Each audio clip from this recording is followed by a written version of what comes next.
now I'm going home. If I should become a stranger, you know that it would make me more than sad. Caledonia's been everything I've ever had. We have our captain at the wheel here. And the back navigators in the back here.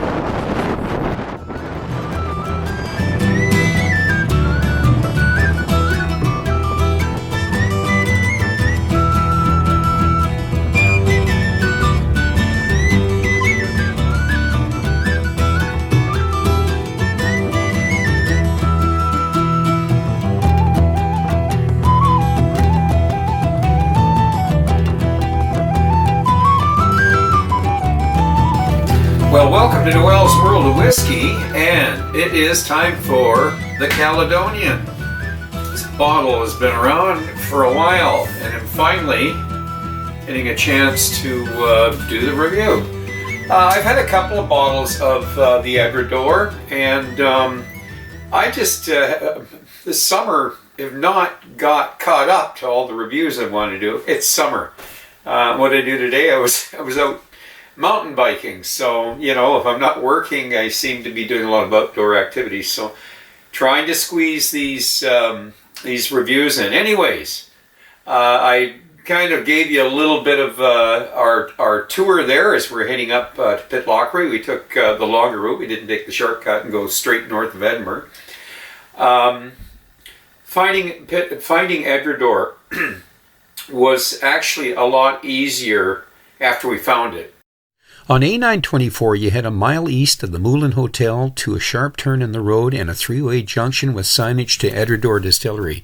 You follow that road south for over a half a mile to Edradour Distillery.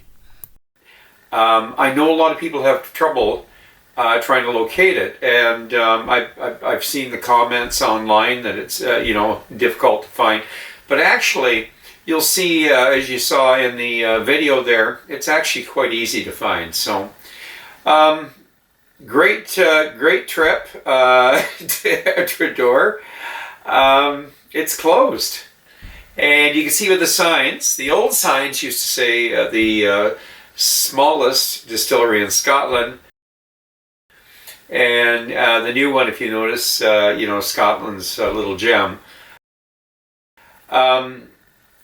Actually, there's two Edradours now. You've got Edradour number 1 and Edradour number 2. And of course, Edradour number 1 is the old Edradour, which was the smallest distillery in Scotland at one time, with all these new crafts distilleries now. No, it's not anymore. And now that it's got Edradour number 2, and it's producing double what Edradour number 1 is, we still look at it as a small producer. I mean, compared to most of the distilleries in the Speyside, it's a very small producer. So getting a look at it, what I was able to see, Edradour number 2 is so hidden, it's in stealth mode, in behind Edradour number 1. It's up the burn, the Edradour burn there. It goes up in behind there, and it's kind of linear. It follows the burn, so it's camouflaged. It's hidden amongst the trees in that valley, that small valley, so you don't see it. And they duplicated as much as they could. Even the worm tub, they built a new worm tub, and a lot of building a cast iron mash tun 1-ton mash tun. Who can build a cast iron mash tun today? So it took a lot of work to be able to duplicate the Edradour number 1. And part of that is to not change the character of the whiskey. I think the focus was keep it as close to the original as possible. Anyways, let's get this thing opened and let's give it a pour. The Caledonian, I've had it around for a while. I just haven't opened it up. And I'll be real honest with you, I've not tasted the Caledonian, so this is a first. So we will open it up, and we are going to give it a pour. The Caledonia whiskey was a collaboration between the Scottish musician Doogie MacLean and Edradour's owner Andrew Symington.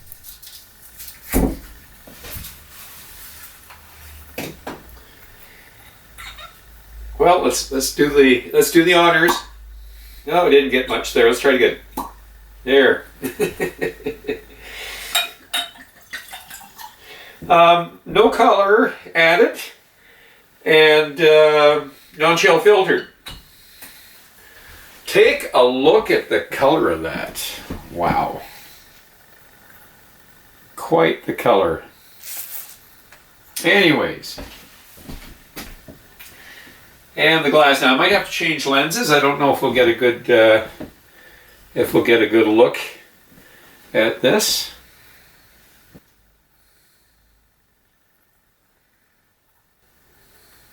So I've got a short presentation on the old and the new distillery, and we're going to let this sit for about 20 minutes, and we'll see you when you get back. Edradour may no longer be called Scotland's smallest distillery, and they have changed that original sign to Scotland's Little Gem, which is quintessentially what it is, small but charming. Edradour was founded by Duncan Forbes and a group of farmers back in 1837, and it runs pretty much today as it did back then. With its colorful history and a connection with the Mafia, it is today owned by Andrew Symington of Signatory Vintage, who purchased it off of Pernod Ricard in 2002. Edradour now has a sister distillery, Edradour II, hidden in behind Old Edradour, built along the Edradour Burn. Other than having twice the whiskey production, it is a close copy of the original Edradour equipment. The malt mill is a newer machine, but the cast iron 1-ton mash tun is a copy of the original and does empty automatically. Just like Old Edradour, a Morton refrigerator is installed to cool the wort. The 4 Oregon pine washbacks will each hold 6,500 liters of wash with 25 kilos of yeast. The stills are copies of the Edradour originals, with the wash still having a volume of 4,200 liters and the spirit still having a volume of 2,200 liters. Instead of condensers, the new distillery built worm tubs like the originals at Edradour to keep the unique flavor notes of the whiskey. Besides the building of his new distillery, Andrew Symington has had to expand the well-hidden warehousing for his growing Signatory vintage casks, as well as the Edradour brand. Edradour is located a mile to the east of Pitlochry, which is 70 miles north of Edinburgh. If you travel via M90 to Perth and then A9 to Pitlochry, it is around an hour and a half, but I've experienced it taking longer if the traffic is heavy leaving Edinburgh. Well, welcome back, and let's get into this. Anyways, the nose. Oh boy. This is what I call a power nose. And where have I gotten a nose like this before? Springbank. Maybe even the latest 12 from Glenturret. Some were Glenfarclas. Or 15.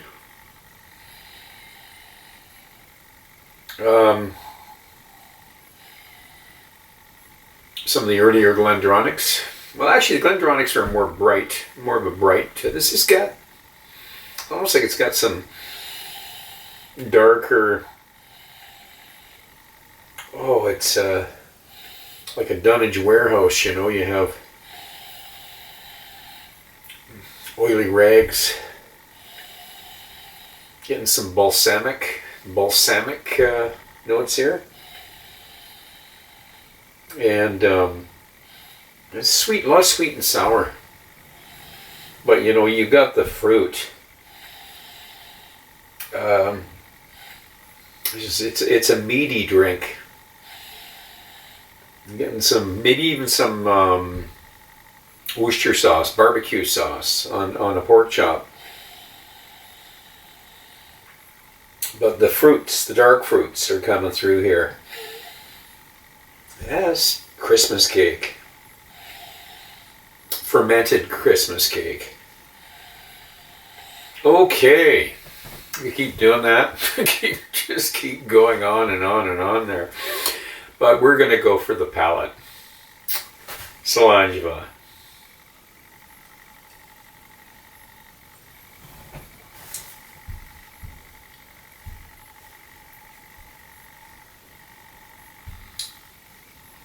spicy.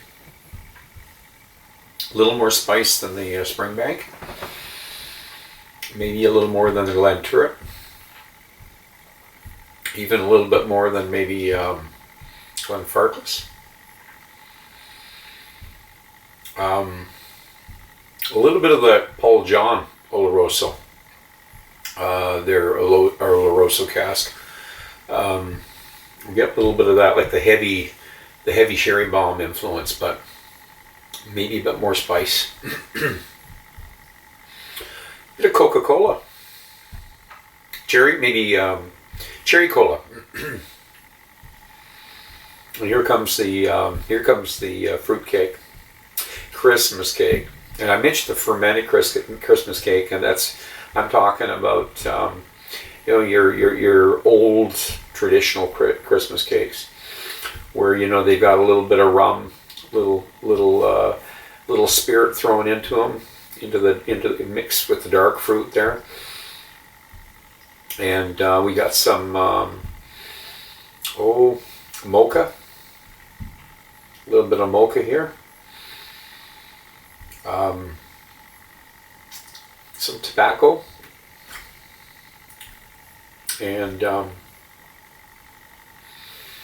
all the figs. The figs are there. Some prunes. It's dried prunes. Yet my mouth isn't dry, but it does leave a coating on your mouth.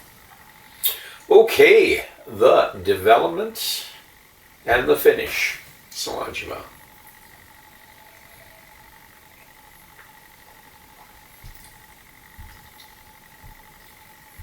You know, a little bit more like that Springbank. The worm tubs have a huge influence on this. It's a thick drink. There's a lot of body to this.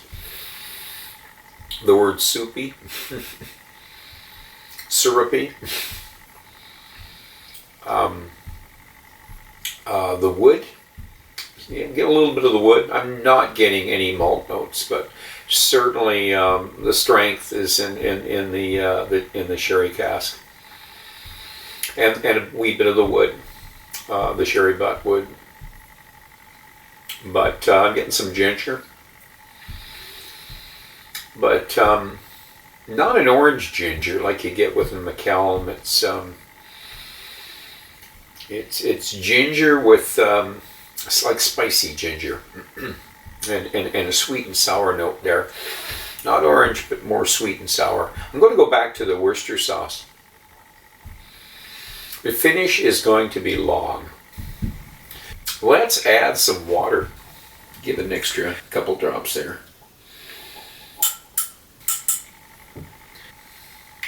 We'll try the nose with water. Oh, it really, really brings out the sweet and sour. And I mentioned the balsamic, but it's sweet balsamic. Oh yeah, and the chocolate. I mentioned mocha before. We can stay with the mocha, but it's almost creamy. I know it was a little more dark chocolate before, but it's getting creamier, more like a milk chocolate. Milk chocolate and coffee. There's back, flip-flopping back and forth, back to the balsamic and Worcester sauce. So the water isn't hurting it, that's for sure. It's a beautiful nose. The palate with water, Slàinte Mhath.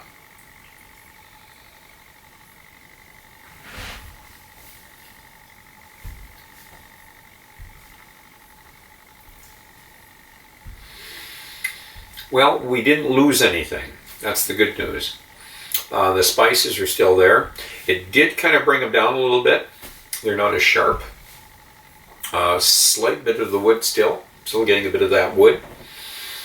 And I say wood, you get that wee bit of astringency, nothing prickly about it.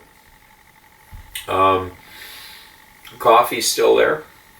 Coffee and the chocolate. Lost the tobacco. And the ginger's really mellowed out now. Like, this is a real sherry bomb. There's a lot of character.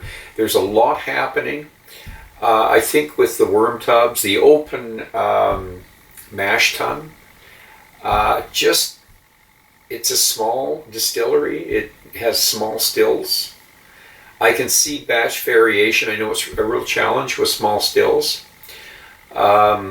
With worm tubs, we know it just makes a whiskey richer. It's a proven fact. My experience with any of the distilleries have worm tubs. I can almost taste the difference. Edradour is a distillery to keep an eye on. Now that they've increased their production, let's hope they can keep a consistency and they can keep doing this. And they do a lot of playing around with, with sherry, with wine. That's what they do. They play around with casks, and of course that's signatory, very respected. Andrew Symington, highly respected, very knowledgeable guy on whiskey and casks. And I'm a follower. And what am I going to give this? I'm going to give it an 86 to 87. That's a big score for a 12 for me. But it's somewhere between an 86 and an 87. It's an exceptional whiskey. And I'm going to stay with that. So, I'm going to ask you to drink wisely, drink intelligently, and do not drink and drive. And until the next time, Slàinte Mhath.